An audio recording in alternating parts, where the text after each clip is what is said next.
Welcome to this journey into the forgotten corners of American history, where love and madness intertwine in ways that defy comprehension. I'm your host, and this is another episode of our exploration into the darkest chapters hidden within dusty archives and abandoned places. Before we begin, I want to know something from you. Tell me in the comments, where are you watching this from and what time is it right now? Are you alone? Are the lights on? I always find it fascinating to know that somewhere someone is listening to these stories in the dead of night, perhaps in the very regions where these events once unfolded. Tonight, we travel to the year 1902, to a place that no longer exists on modern maps, a place that was deliberately erased from official records, a place called Widow's Hollow, deep in the Appalachian Mountains of eastern Kentucky. The story you're about to hear has been suppressed for over a century. It involves two people whose names were struck from every church record, every census document, every newspaper archive in a 50-mile radius. Their photographs were burned, their graves were left unmarked. Even speaking their names became taboo in the region for 3 generations, but history has a way of refusing to stay buried. In the winter of 1902, something happened in Widow's Hollow that would lead to the complete evacuation and abandonment of a settlement that had existed since 1847. Something so disturbing that when state officials finally arrived, in March of 1903, they ordered all evidence seized and classified. The few documents that survived tell a story that challenges everything we think we know about human nature, about love, and about the darkness that can exist in the most isolated corners of civilization.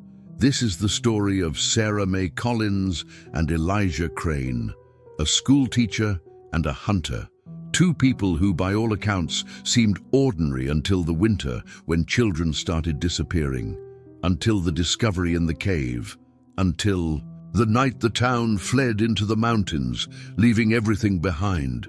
What you're about to hear is reconstructed from fragments. Court documents that were sealed until 1995, diaries found in an attic in 1957, testimonies given by survivors in the 1940s when they were finally willing to speak, archaeological evidence recovered in 1973, and one photograph discovered in 1998 that raises more questions than it answers. The question we must ask ourselves is simple, yet impossible to answer with certainty. Were Sarah Mae Collins and Elijah Crane victims of circumstances, practitioners of an ancient and forbidden religion, or something far worse? Were they driven to madness by isolation and starvation, or did they deliberately choose a path that would horrify even the most hardened investigators? In Widow's Hollow, during the brutal winter of 1902 and 1903, the line between victim and perpetrator became so blurred that even now, more than 120 years later, we still cannot say, with certainty, what really happened in those mountains.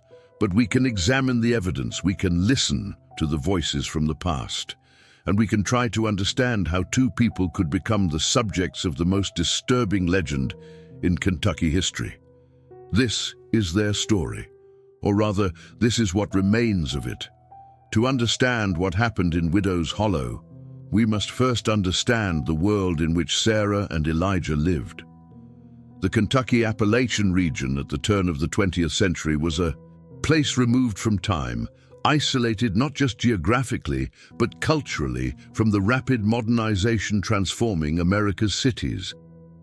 Widow's Hollow was established in 1847 by families fleeing religious persecution in Virginia. The settlement was named after Margaret Holloway, a widow who led 12 families through the Cumberland Gap to establish a community based on strict religious principles.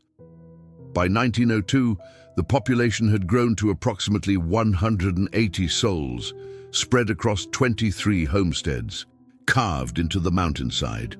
The nearest town with a telegraph office was Harlan, 37 miles away, over treacherous mountain paths. In winter, Widow's Hollow became completely isolated. sometimes for months at a time.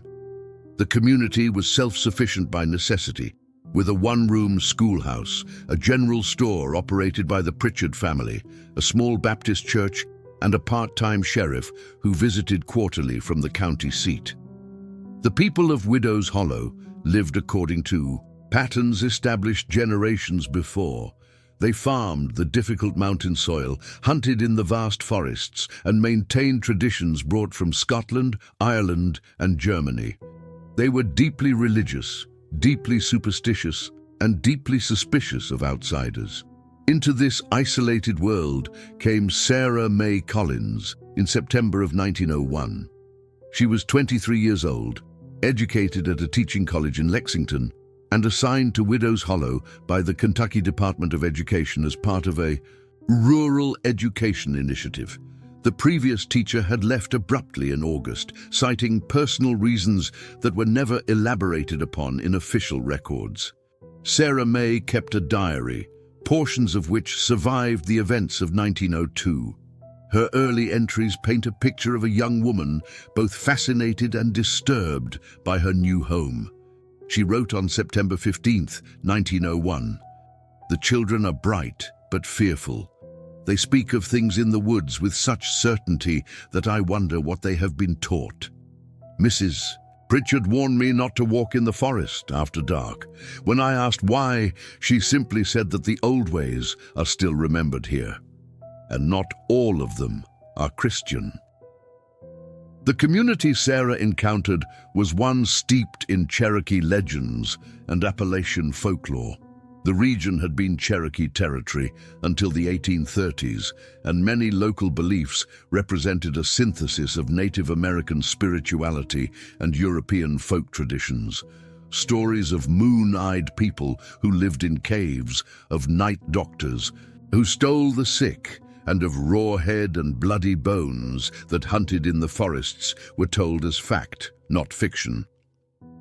Elijah Crane was the embodiment of Widow's Hollow's old ways.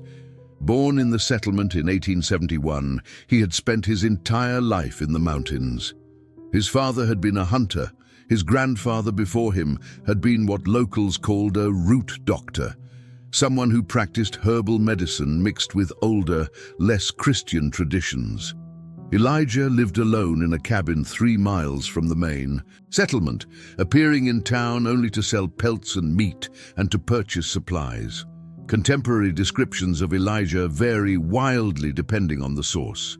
The Harlan County Census of 1900 lists him as unmarried, occupation hunter, literate. A letter from Reverend Josiah Blackwood dated October 1901 describes him as a man of few words and peculiar habits who keeps company with the forest more than with Christians. Sarah Mae's diary entry from October 3, 1901 offers a different perspective. Met Mr. Crane at the Pritchard store today. The others treat him with suspicion, but I found him surprisingly well-spoken. He has read more than anyone else in this settlement, including the Reverend. We spoke of Emerson and Thoreau. There is an intelligence in his eyes that seems wasted on this isolated existence. The winter of 1901-1902 was mild, and by early 1902, rumors had begun circulating about Sarah Mae and Elijah. In a community as small and insular as Widow's Hollow, any deviation from established norms drew intense scrutiny. An unmarried schoolteacher and a reclusive hunter spending time together was scandalous enough. But there was something else that disturbed the townspeople, something that appears repeatedly in later testimonies. Ruth Callahan, who was 14 in 1902, testified in 1946. They looked at each other like they shared a secret, like they knew something the rest of us didn't. It made my skin crawl, the way they'd smile. Not happy smiles, knowing smiles. By summer of 1902, Sarah Mae had been formally warned by Reverend Blackwood to cease her association with Elijah. She refused. A letter from the Department of Education dated July 12, 1902, suggests that complaints had been filed about her conduct, but no action was taken. The letter noted, Miss Collins maintains appropriate professional standards in her teaching duties. Her private associations, while perhaps unwise, do not constitute grounds for dismissal. In September of CU 1902, Sarah Mae did not return to Lexington for the scheduled summer break. She remained in Widow's Hollow. By October, according to multiple accounts, she had moved out of the boarding house where teachers traditionally stayed and was living in Elijah Crane's isolated cabin. The settlement was scandalized. A town meeting was called. The Reverend preached about sin and damnation. But no one actually went to Elijah's cabin to confront them. The path to his home led deep into the forest, past places with names like Devil's Fork and Weeping Cave, places the townspeople avoided even in daylight. And then the winter came early. The first snow fell on October 28, 1902, unusually early for the region. By early November, Widow's Hollow was cut off from the outside world. The snow kept falling, temperatures plummeted. By mid-November, it became the coldest winter in recorded Kentucky history, with temperatures reaching 20 degrees below zero in the mountains. And in this frozen, isolated world, cut off from civilization, the children began to disappear. The first disappearance occurred on November 19, 1902. 7-year-old Timothy Marsh left his family's cabin to fetch water from the nearby stream. He never returned. His father, John Marsh, organized a search party immediately. They found Timothy's bucket overturned beside the frozen stream.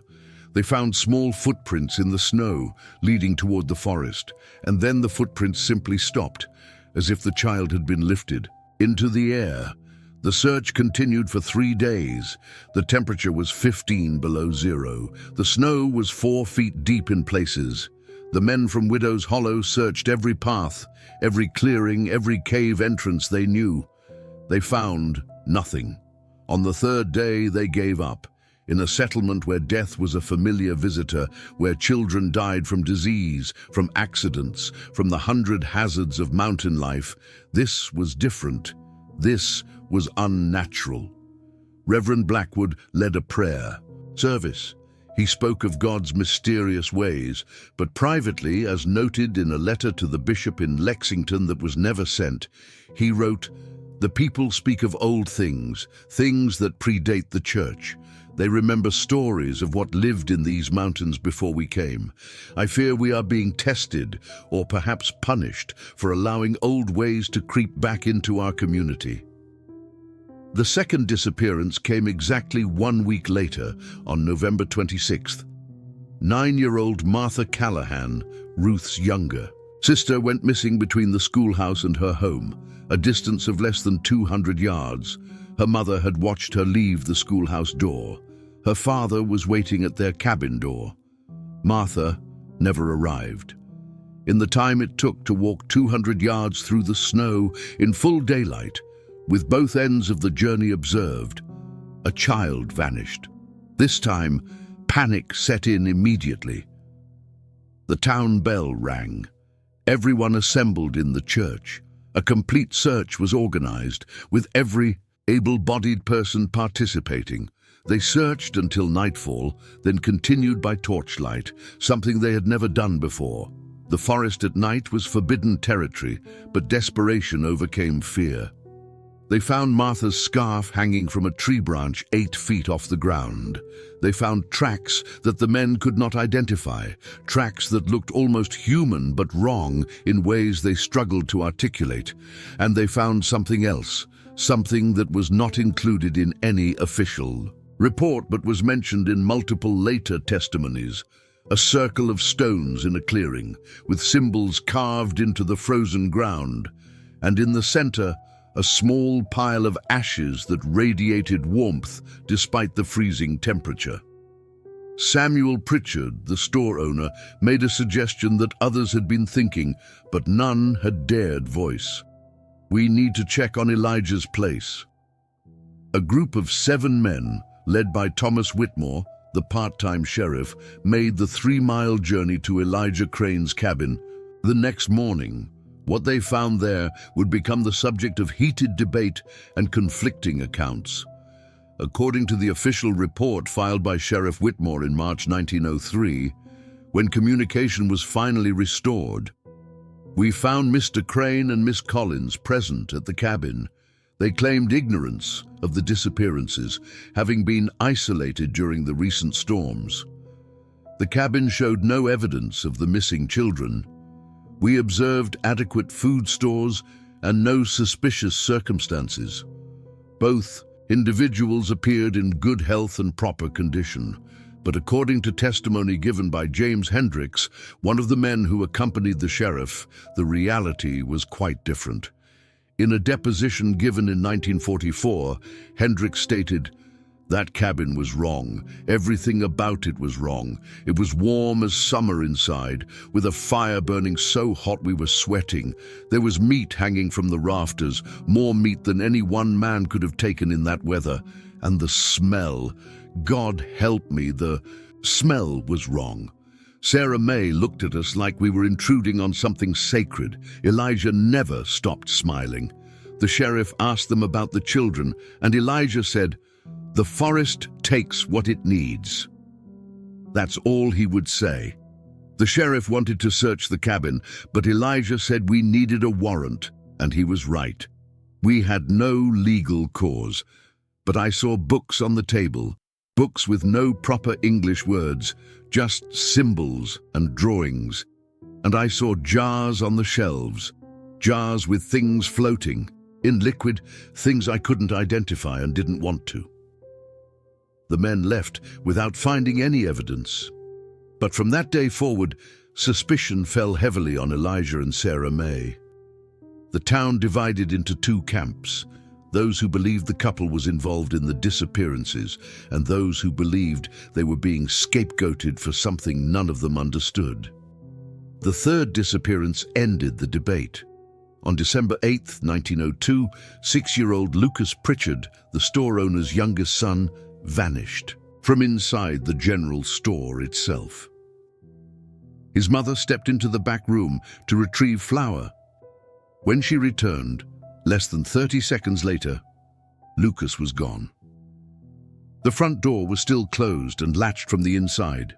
The only other door led to a locked storage room. There were no windows large enough for a child to fit through. Lucas Pritchard simply ceased to exist in the interval between one breath and the next.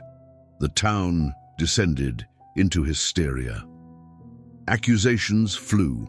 3 families barricaded themselves in their homes and refused to come out. Reverend Blackwood conducted continuous prayer services, and someone, we don't know who, made a decision that would change everything. On the night of December 10th, a group of men whose names were never officially recorded set fire to Elijah Crane's cabin. They intended to kill both Elijah and Sarah Mae to end what they believed was a curse upon their community.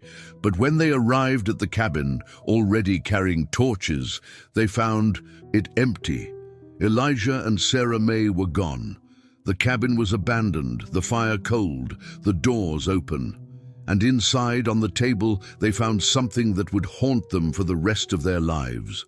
A glass jar containing 47 human teeth, small teeth, children's teeth, and beside it a journal, Sarah Mae's journal, open to a page that read simply, "The transformation is complete. The old ways are the true ways. Elijah has shown me what we really are. We are not bound by their laws, their morality, their God. We are something older, something that remembers what humans have forgotten. Tonight we descend." Tell me in the comments what you think is happening so far. Do you believe Elijah and Sarah Mae were monsters, victims, or something else entirely? The evidence becomes even more disturbing from this point forward. The men who found the teeth and the journal did something that, in retrospect, probably saved their lives. They did not pursue Elijah and Sarah Mae into the forest that night. Instead, they returned to town and organized a proper search party to begin at first light. But during that night, Something happened that was witnessed by multiple people, but never adequately explained. Between midnight and dawn on December 11th, 1902, the entire settlement heard sounds coming from the direction of Weeping Cave, a large cavern system approximately 1 mile from the town center. The sounds were described consistently in all testimonies: rhythmic drumming, chanting in an unknown language, and what many described as the sound of someone laughing and crying at the same time, as if joy and grief were the same thing. Weeping Cave had been named by the original settlers because of the constant sound of water dripping within, which echoed out as if the mountain itself was weeping. It was a place avoided by everyone.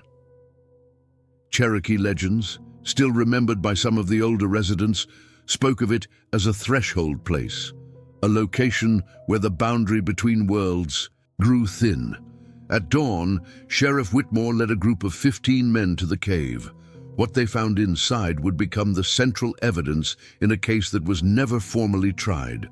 The cave entrance was marked with symbols painted in what appeared to be blood.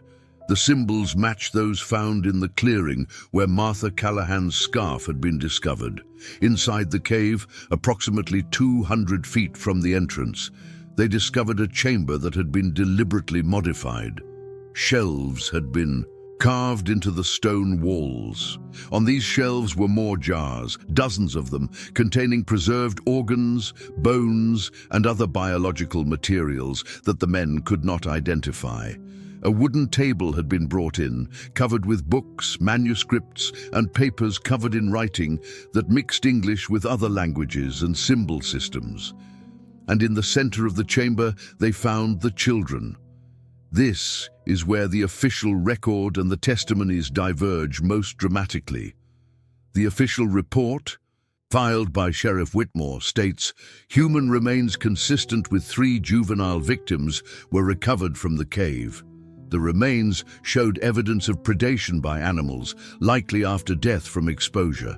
No evidence of foul play could be definitively established given the condition of the remains, but the testimonies of the men who were actually in that cave tell a different story. In 1946, George Marsh, Timothy's father, gave a deposition that was sealed by court order until 1995. In it, he stated, "Those children didn't die from cold. They didn't die from animals. They had been taken apart with surgical precision, organs removed, bones separated, skin preserved. It was methodical, it was ritual, and some of the remains were in those jars, labeled in handwriting I recognized as Sarah Mae's, labels that read things like essence of innocence and vitality of youth. One jar was labeled with my son's name. Inside was his heart, perfectly preserved, floating in clear liquid. On the walls of the chamber, someone had written extensive passages. The men tried to document these writings, but the combination of poor lighting, terror, and the desire to leave the cave as quickly as possible meant that only fragments were recorded. One fragment, copied by Deputy Miller, "The flesh is a lie. The soul is a lie. There is only the hunger and the feeding." The old ones knew. They understood that love is just another form of consumption. To truly love someone is to want to possess them completely, to take them inside yourself, to make their substance your substance. We have stopped pretending. We have embraced the truth. Another fragment recorded by Samuel Pritchard. Elijah showed me the books his grandfather kept. Books brought from the old country, from times before Christianity's lies. Books that explained what we are, what we've always been. Predators pretending to be civilized. The children gave themselves to us willingly once they understood. They wanted to be part of something greater. Their fear at the end was just instinct, not real.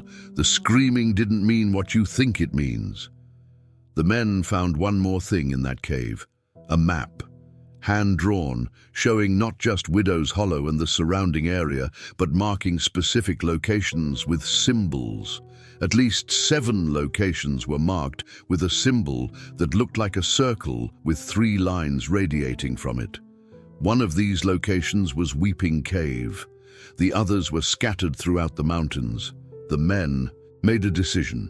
They collected what evidence they could carry, and they sealed the cave entrance with dynamite they had brought from the Pritchard store.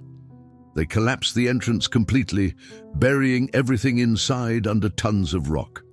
With the cave sealed and evidence of the children's fate discovered, the men of Widow's Hollow organized a manhunt. Elijah and Sarah Mae were somewhere in the mountains, in the dead of the worst winter in Kentucky history, and the townspeople wanted justice. But hunting 2 people in thousands of acres of frozen wilderness was nearly impossible. Elijah Crane knew these mountains better than anyone alive. He had spent his entire life learning every cave, every hidden valley, every game trail. And Sarah Mae, according to later testimonies, had adapted to wilderness life with disturbing ease. The hunt lasted 3 weeks. During this time, the hunters found evidence that Elijah and Sarah Mae were not only surviving in conditions that should have killed them within days, but were actively staying ahead of their pursuers. On December 15th, the hunting party found a campsite where Elijah and Sarah Mae had clearly spent the night. The fire was still warm. But what disturbed the hunters was what surrounded the campsite. A circle of carved wooden stakes, each topped with a small animal skull. Inside the circle, the snow was completely melted, even though the temperature was below 0. And carved into a tree at the edge of the circle was a message: "You are hunting what hunts you." On December 19th, 2 of the hunters, brothers named William and Robert Chester, became separated from the main group during a snowstorm. They were found the next morning, alive but incoherent. Both men claimed they had seen Sarah Mae standing in a clearing, completely naked in the freezing cold, unaffected by the temperature. They said she had spoken to them, though they couldn't remember her words. They only remembered that after she spoke, they felt compelled to walk in opposite directions into the forest, and if other hunters hadn't found them, they would have walked until they froze. On December 23rd, the hunt was called off. The men were exhausted, frostbitten, and increasingly terrified. Several had developed pneumonia, and they had made no progress in capturing their quarry. Elijah and Sarah Mae had become ghosts, visible only when they chose to be seen. But on Christmas Eve, something happened that would become the final chapter in the active phase of the Widow's Hollow events. At approximately 8 in the evening, with the entire remaining population gathered in the church for Christmas Eve services, the church doors burst open. Sarah Mae Collins walked in, alone, covered in snow and blood, her clothes in tatters. She walked down the center aisle while the congregation sat frozen in terror. She reached the altar, turned to face them, and spoke. Multiple testimonies record her words, and they are consistent across all accounts. Sarah Mae said, "You believe you understand sin. You believe you understand love. You believe you understand sacrifice. You understand nothing. Elijah and I have become what we were always meant to be. We have shed the lies of civilization. We have embraced the truth that your weak God is terrified of. The truth that humans are animals, and animals are meant to feed. The children understood in the end. They tasted eternity. You should thank us." Then she laughed, and witnesses described the laugh as the most terrible sound they had ever heard because it was genuinely joyful. Sheriff Whitmore and 3 other men rushed forward to seize her, but Sarah Mae did something that no one could adequately explain. According to all testimonies, she seemed to simply blur, as if she had moved faster than the eye could follow, and suddenly she was at the back of the church, at the door. She looked back once and said, "Elijah is waiting. We're going to the places marked on the map. We're going to finish the work." And you cannot stop us because you cannot follow where we're going." Then she vanished into the snowstorm. That was the last confirmed sighting of Sarah Mae Collins. After Sarah Mae's appearance at the church, something broke in the community of Widows Hollow. The collective will that had held the settlement together for 55 years simply dissolved. People no longer felt safe. Children refused to sleep. Men stood guard through the night, watching the forest for movement that never came, but was always felt. On December 27, 1902, 3 more families left Widows Hollow, choosing to risk the dangerous winter journey to Harlan rather than stay another night. On December 30th, 5 more families left. By January 5, 1903, only 47 people remained in a settlement that had housed over 180 just 2 months before. Those who stayed began experiencing phenomena that pushed them toward the final exodus. Animals were found arranged in strange patterns around the settlement. Symbols appeared painted on cabin walls overnight, symbols that matched those found in Weeping Cave. People reported seeing figures moving through the forest, just at the edge of vision, and several people reported dreams that were identical, dreams of being underground, in a vast chamber filled with sleeping figures who were slowly waking up. On January 12, 1903, something happened that ended Widows Hollow forever. All surviving accounts agree on the basic facts. In the middle of the night, the ground shook, not like an earthquake, but rhythmically like massive footsteps. The sound of chanting filled the air, coming from multiple directions simultaneously, and a red glow appeared in the direction of Weeping Cave, as if something inside the sealed entrance was burning with an intensity that showed through solid rock. The remaining residents of Widows Hollow, 47 souls, made a collective decision. They gathered what they could carry, set fire to the church and the schoolhouse, and left. They walked through the night, through the snow and the cold, until they reached the nearest settlement 15 miles away. Several suffered frostbite. One elderly man died of exposure during the journey, but they left, and none of them ever returned. When state officials finally reached Widows Hollow in March 1903, after the winter broke and communication was restored, they found a ghost town. Buildings still standing but empty. Personal possessions left behind. Food rotting on tables. And in the center of the settlement, in front of the burned remains of the church, they found one more thing. A circle of stones, 30 feet in diameter. And in the center of the circle, planted in the frozen ground, a wooden staff carved with symbols. Attached to the staff was a piece of paper protected from the weather by a glass jar. The paper contained 2 words in Sarah Mae's handwriting: "We succeeded." No bodies of Elijah Crane or Sarah Mae Collins were ever found. No further evidence of the missing children was recovered. The site of Widows Hollow was officially closed and removed from county maps in 1904. The few surviving residents scattered across Kentucky, most of them changing their names and refusing to speak of what they had experienced. The official conclusion, as recorded by the Kentucky State Police in 1903, was that Elijah Crane and Sarah Mae Collins had engaged in a series of murders motivated by shared psychosis, possibly influenced by consumption of ergot-contaminated grain, leading to hallucinations and delusions. They were presumed to have died of exposure in the mountains during the winter. The case was closed. But the case, as you'll see, was far from over. The story of Widows Hollow should have ended in 1903. The settlement was abandoned, the perpetrators were presumed dead, and the survivors wanted only to forget. But history, especially dark history, has a persistence that defies attempts at erasure. Over the following decades, fragments of the Widows Hollow story continued to emerge, each adding new layers of mystery and horror to the original events. In August 1957, a team of surveyors working for the Kentucky Department of Natural Resources was mapping cave systems in the region that had once been Widow's Hollow. Using new techniques and equipment, they were able to explore areas that had been inaccessible in 1903. While exploring a cave system approximately 5 miles from the original Widow's Hollow site, they discovered a chamber that had been clearly inhabited. Inside, they found the remains of 2 individuals, a male and a female, lying side by side on a stone platform. The remains were partially mummified due to the cave's unique atmospheric conditions. Near the remains, they found books, journals, and papers.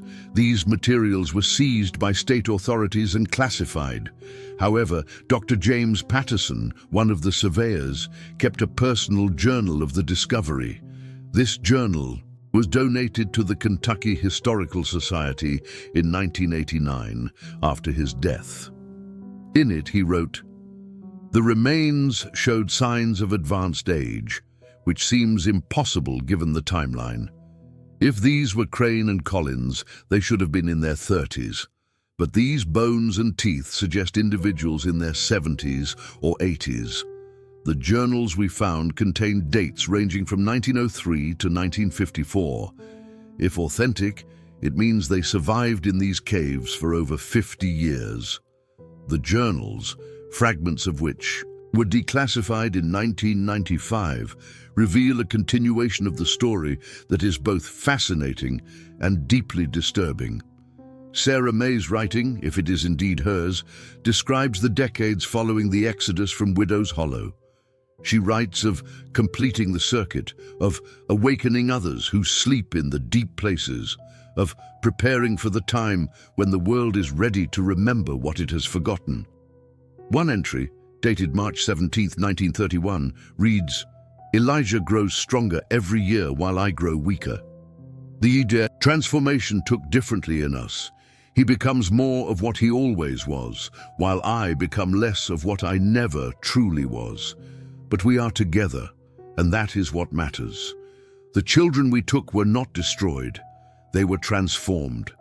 They sleep in the 7 places waiting. One day, someone will find them and understand what we truly accomplished. We did not take life.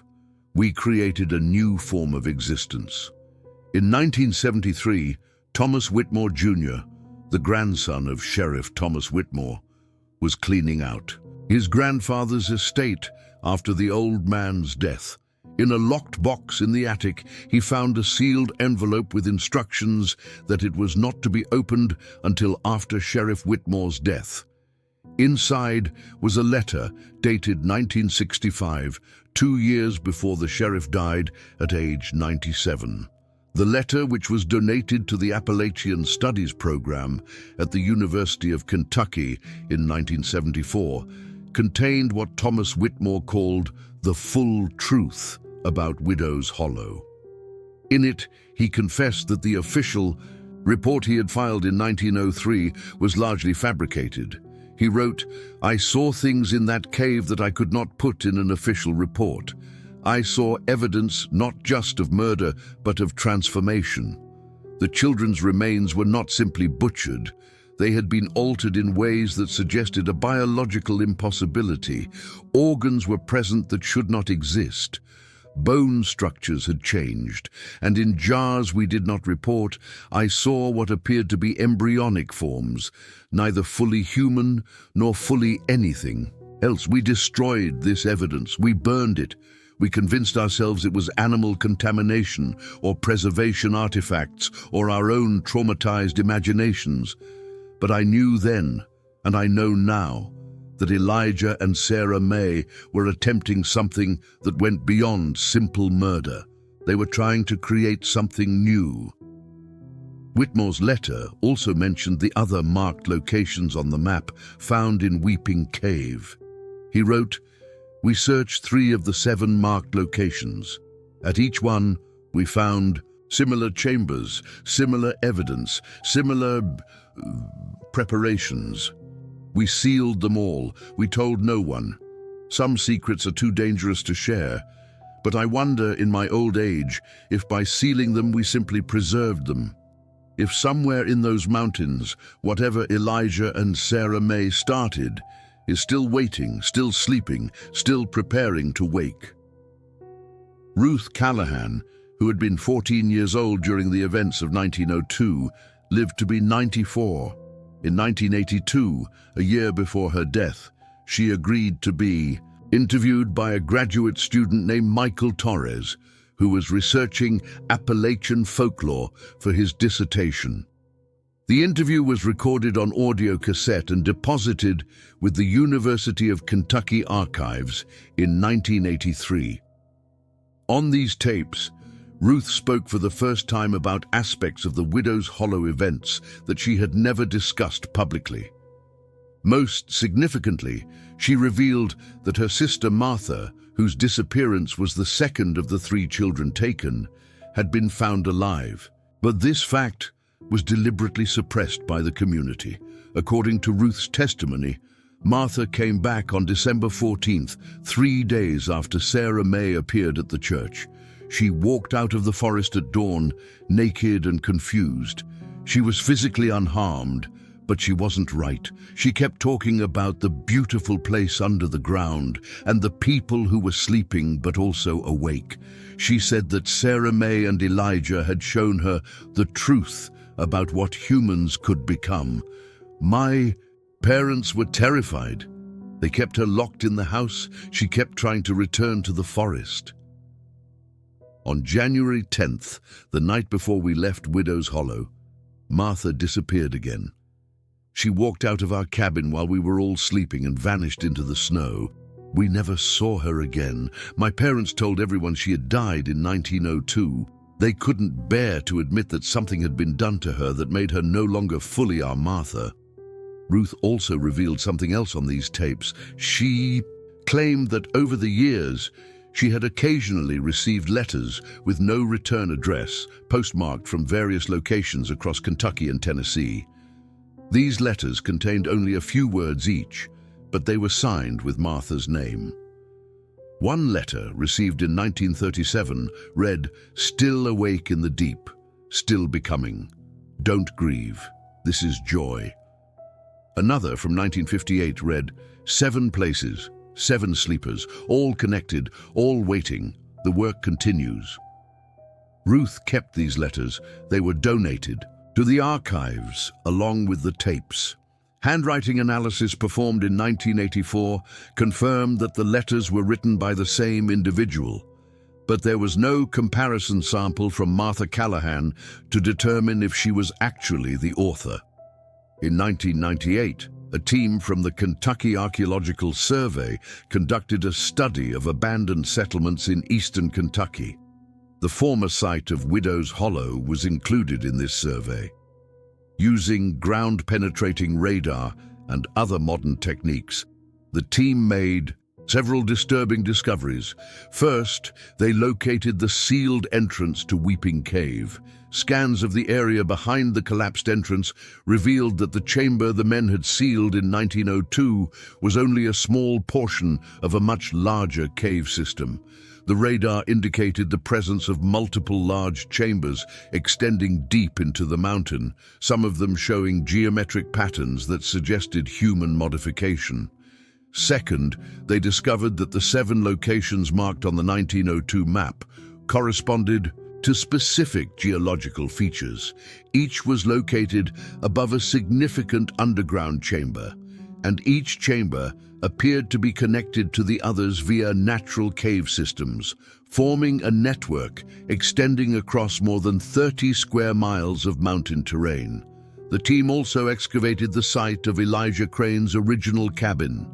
Beneath the burned ruins, they found a root cellar that had not been discovered in 1903.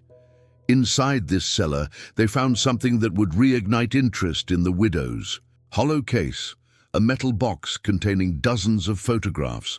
The photographs were in remarkably good condition, protected from the elements by their sealed container.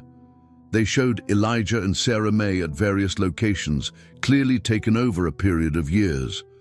But here's what made these photographs significant. They were dated on the back, and the dates ranged from 1903 to 1921. One photograph in particular has become the center of ongoing debate. It shows a group of approximately 15 people standing in front of a cave entrance. The photograph is dated June 1920 on the back.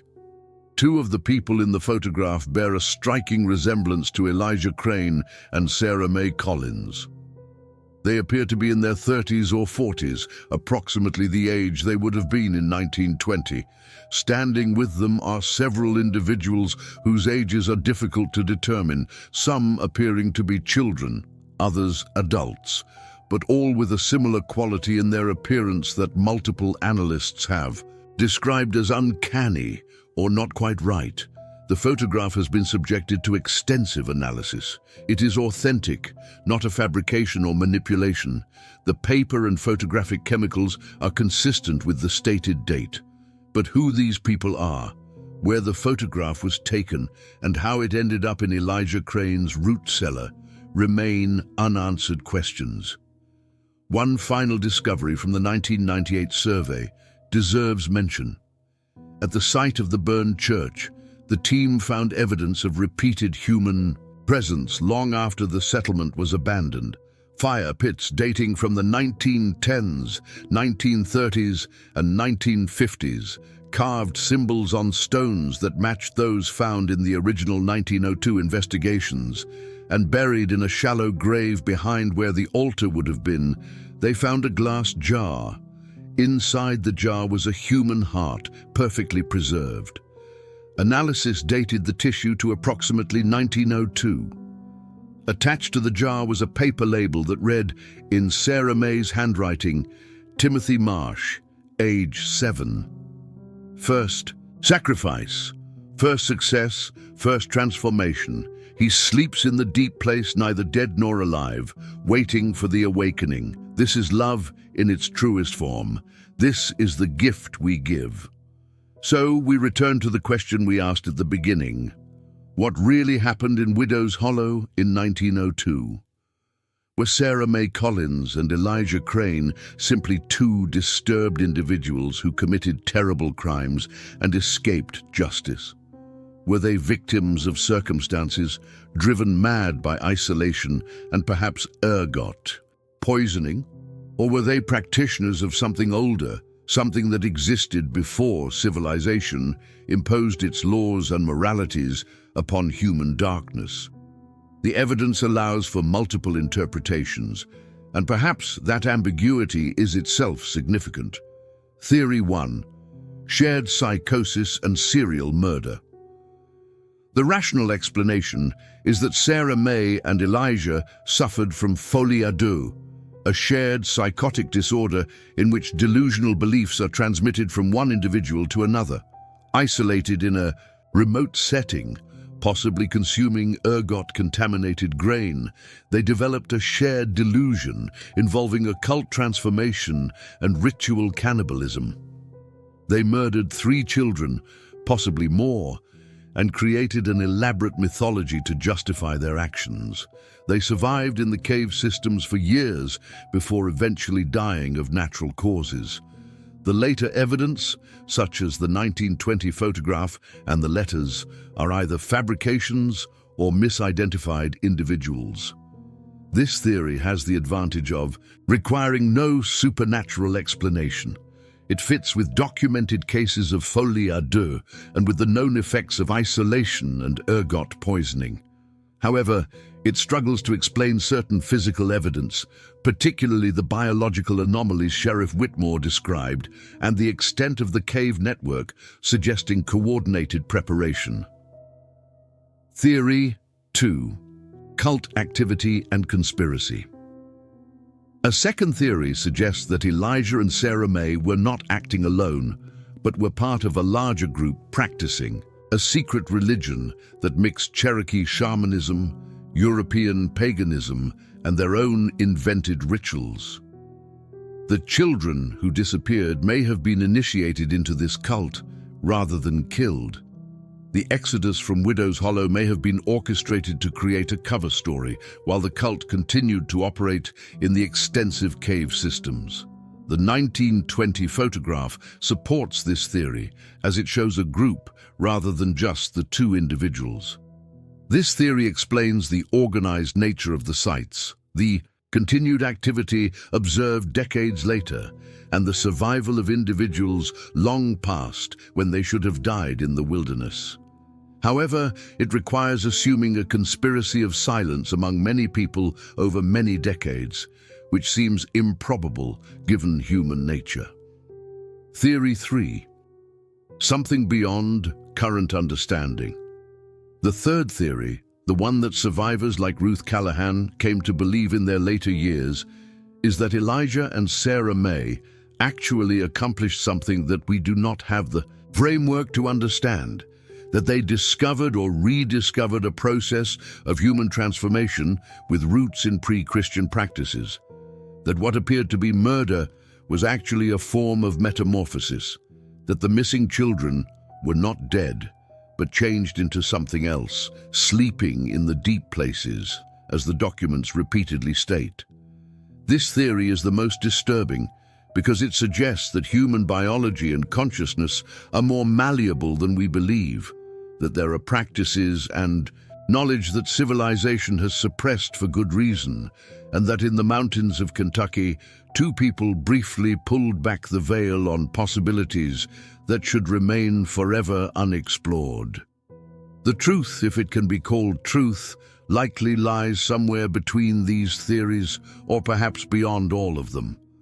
What we know with certainty is that in 1902, in an isolated mountain settlement, something happened that destroyed a community and created a legend that refuses to die.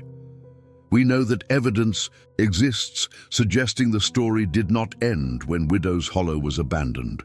And we know that in those mountains, sealed chambers still wait beneath the earth, containing whatever remains of the work that Elijah Crane and Sarah Mae Collins began.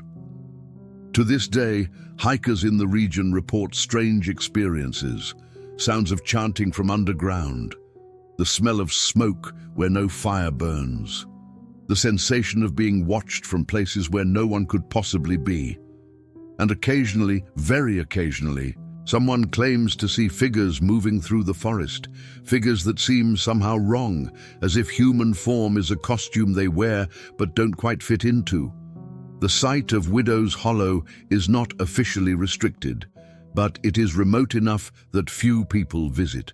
Those who do often report feeling an overwhelming urge to leave, a primal fear response that kicks in regardless of their rational beliefs. The sealed entrance to Weeping Cave remains sealed.